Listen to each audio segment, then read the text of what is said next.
शेतकऱ्याच्या मुलीच्या वैद्यकीय शिक्षणासाठी आणलेले 5 लाख रुपये चोरणाऱ्या आंतरजातीय बंग लिफ्टरला अटक.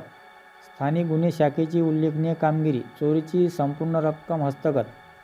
बुलढाणा. मुलीच्या वैद्यकीय शिक्षणाची फी भरण्यासाठी आणलेले तब्बल 5 लाख रुपये चोरणाऱ्या आंतरजातीय सराईत बंग लिफ्टरला स्थानिक गुन्हे शाखा बुलढाणा यांच्या पथकाने कर्नाटक राज्यातून अटक करून चोरीची संपूर्ण रक्कम हस्तगत केली आहे.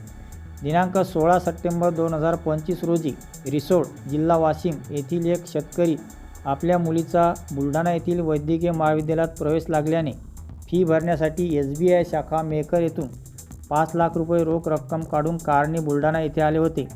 कॉलेज परिसरात कार पार्क करून आत गेले असता अज्ञात चोरट्यांनी कारची काच फोडून गाडीत ठेवलेली रक्कम चोरून नेली होती.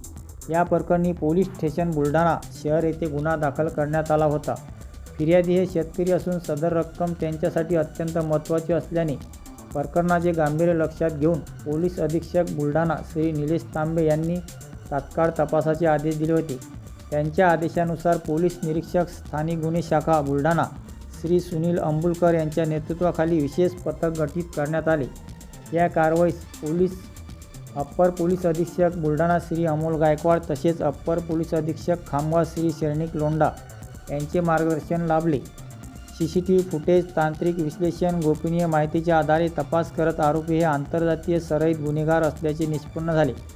तपासादरम्यान आरोपी कर्नाटक राज्यातून शिवमोगा शहरात वास्तव्यात असल्याची माहिती मिळाल्यानंतर स्थानिक गुन्हे शाखेच्या पथकाने तेथे जाऊन सापळा रचत मुख्य आरोपीस ताब्यात घेतले. तपासात आरोपीने सदर चोरीचा गुन्हा केल्याची कबुली दिली असून त्याच्याकडून चोरीस गेलेली संपूर्ण 5 लाख रुपयाची रक्कम हस्तगत करण्यात आली आहे. आरोपीविरुद्ध विविध राज्यात यापूर्वी बंग लिफ्टिंगचे गुन्हे दाखल असल्याची माहिती पोलिसांनी दिली.